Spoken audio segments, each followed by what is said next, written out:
오늘 우리 하나님 말씀을 잠시 나눌 때 누가복음 8장 1절에서 3절 말씀을 같이 합독하겠습니다. 누가복음 8장 1절에서 3절 신약성경 103페이지에 있습니다. 찾으셨으면 누가복음 8장 1절에서 3절 103페이지 한 목소리로 우리 봉독합니다. 그 후에 시작. 그 후에 예수께서 각 성과 마을에 두루 다니시며 하나님의 나라를 선포하시며 그 복음을 전하실새 12 제자가 함께 하였고 또한 악귀를 쫓아내심과 병고침을 받은 어떤 여자들 곧 7 귀신이 나간 자 막달라인이라 하는 마리아와 헤롯의 청지기 구사의 아내 요한나와 수산나와 다른 여러 여자가 함께하여 자기들의 소유로 그들을 섬기더라. 아멘. 오늘 밤에는 막달라 마리아의 예수님 사랑을 묵상해 봅니다. 이런 제목으로 우리 사랑에 대한 말씀을 좀 나누겠습니다. 주일날에 우리는 바리새인 시몬의 집에 예수님이 초대받으셔서 식사 교제하시던 장면을 보았습니다. 예수님이 바리새인 집에 초대돼서 식사 교제하는데 예수님 발에 한 여인이, 그 동네에 소문난 죄인이 향유를 부어드리는 각별한 사랑의 헌신, 예수님이 말씀하셨습니다. 이러므로 내가 네게 말하노니 그의 많은 죄가 사하여졌도다. 이는 그의 사랑함이 많음이라. 바로 이런 아름다운 사건, 죄인이었던 여인이 예수님께 향유를 부어드리고 예수님부터 죄사함의 선포를 받고 네 믿음이 너를 구원했다. 이 아름다운 사건 다음에 바로 이어지는 본문의 말씀 속에도 여러분 몇몇 여인이 등장합니다. 그들은 예수님의 공생의 사역을 물질적으로 후원하며 섬겼던 귀한 여인들입니다. 그 당시에 유대 사회에서는 여인들이 남자와 동등한 인격으로 대우받지 못했던 사실을 우리가 잘 압니다. 오병이어 기적 때 모인 사람이 남자만 5,000명, 여자는 세질 않아요. 그러니까 여자나 아이들은 사람으로 이렇게 취급을 안 하는 그런 사회입니다.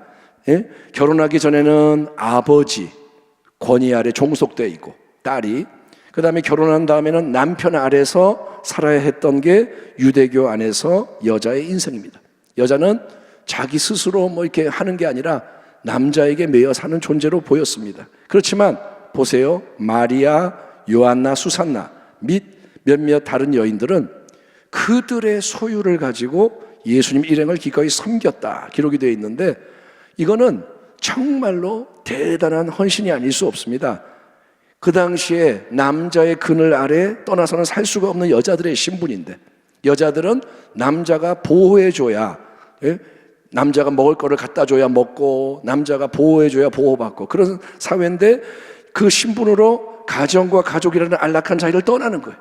그들은 예수님을 따라다니는 거예요. 각성 마을을 두루 다니는 예수님과 그분의 제자들의 길에 동행을 할 뿐 아니라 그들의 필요를 자기들 호주머니를 털어서 채워주었다. 이거는 남자들도 하기 어려운 일을 여자들이 기꺼이 해내는 것입니다.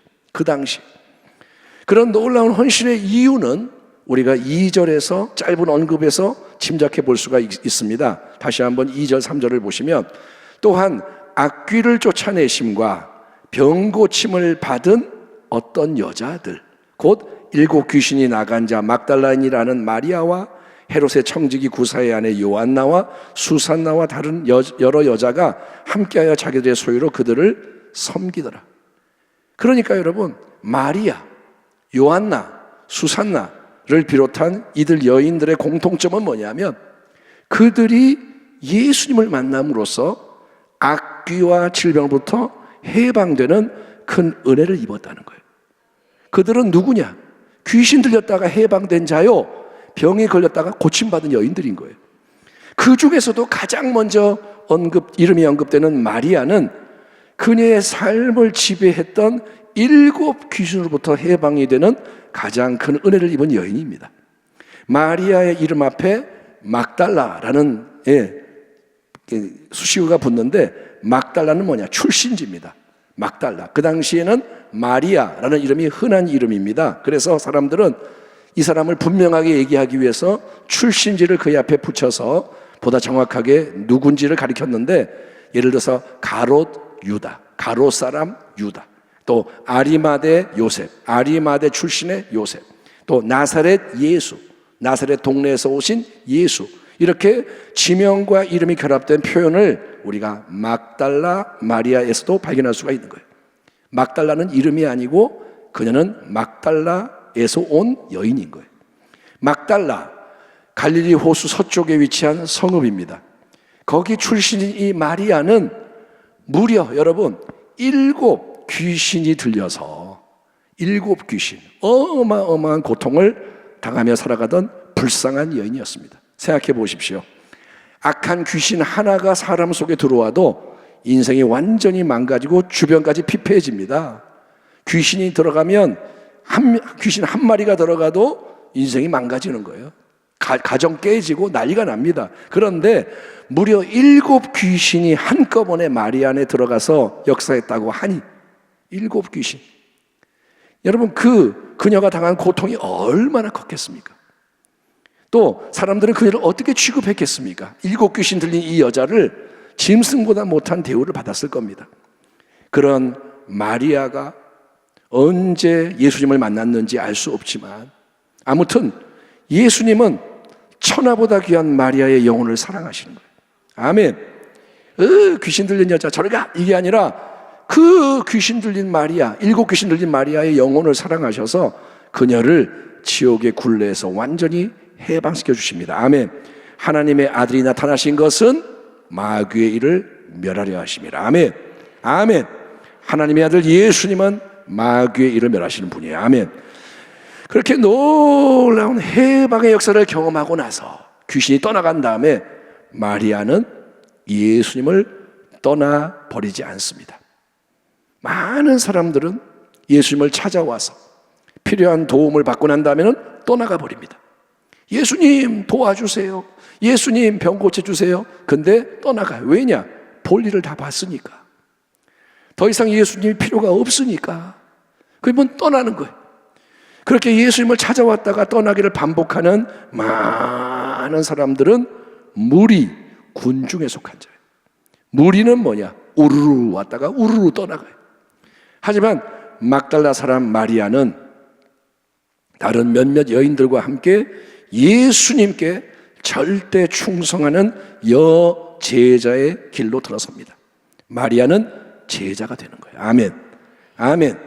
마리아는 12제자가 아니지만 어떤 사람은 마리아가 13번째 제자다 이렇게 부르기도 합니다. 예, 그러니까 12제자에 가까운 제자가 되는 거예요. 왜냐? 그녀가 예수님께 받은 사랑과 은혜에 진정으로 감사하는 마음이 넘쳐났기 때문입니다. 내 영혼아 야훼를 송축하라. 내 속에 있는 것들아 다 그의 거룩한 이름을 송축하라. 내 영혼아 야훼를 송축하며 그의 모든 은택을 잊지 말지어다. 아멘. 우리 모두가 이미 주님으로부터 풍성히 받은 귀한 은혜를 늘 기억하며 감사하고 충성하는 주의 백성이 되기를 축원합니다. 따라합니다. 은혜를 잊지 말자. 예수님이 7 귀신을 쫓아내주신 은혜, 자기같이 못나고 추한 자도 극진히 사랑하셔서 다가와 주시고 건져주신 은혜, 그 은혜에 늘 감격하며 마리아는 몇몇 비슷한 처지의 여인들과 함께 예수님 일행을 따라다니면서 물질로 돕고 섬기는 일을 감당하는 거예요. 여러분, 1년에 한두 번이 아닙니다. 어쩌다 하고 싶을 때 하는 게 아닙니다. 마리아와 여인들은 꾸준하게 한결같이 그 일을 자원함으로 감당합니다. 여자의 몸이었기 때문에 주변의 시선이 더 곱지 않았을 거예요. 남자들도 예수님 따라다니는 사람들 조롱을 받았을 텐데 여자로서 예수님을 따라다니니 시선이 곱지 않았겠죠. 그러나 마리아는 개의치 않습니다. 주님을 섬기는 데 매진하는 거예요. 예수님의 사람들의 특징은 뭐냐? 개의치 않는 거예요. 남이 뭐라 그러는 거 상관없어요. 주님을 섬기는 거예요. 그렇게 많은 시간이 흐릅니다. 마태복음 27장, 요한복음 19장을 보면 막달라 마리아는 이제 예수님이 십자가 고난과 죽음을 당하시는 현장에까지 따라가서 마지막까지 자기를 지킨 소수의 여인들의 그룹 속에 포함이 되어 있는 거예요. 여러분, 3년 반 동안 예수님과 늘 동고동락했던 제자들마저도 예수님을 끝까지 따라가지 못하고 도망치지 않았습니까? 주님을 따르겠나이다 했는데 막상 주님이 체포되고 막 그러니까 다 도망갔어요. 단 한 사람의 예외는 바로 제자 요한인 거예요. 요한복음을 보니까 십자가 밑에까지 따라간 제자는 요한입니다. 예, 여기서 우리는 얼마나 주님을 사랑하느냐에 따라서 우리가 어디까지 주님을 따를 수 있는지가 결정된다는 진리를 확인하게 되는 거예요. 나는 사랑하는 만큼 주님을 따라가는 거예요. 아멘 합시다. 무리는 용물을 보고 떠나가고 제자는 주님을 더 따라가지만 사랑이 어디까지 가느냐에 따라 주님을 따라가는 거예요. 그렇게 요한을 제외한 제자들 모두가 도망쳐버리는 최악의 상황, 생명이 위태로운 상황에서도 마리아는 오직 예수님을 사랑함으로 그분을 따라갑니다. 십자가 밑에까지 따라갑니다. 주님이 피 흘려 죽으시는 자리까지 따라가는 거예요. 그리고 주님이 무덤에 장사되시는 마지막 과정을 비통한 마음으로 바라봅니다. 무덤에 들어가는 것까지 다 보는 거예요.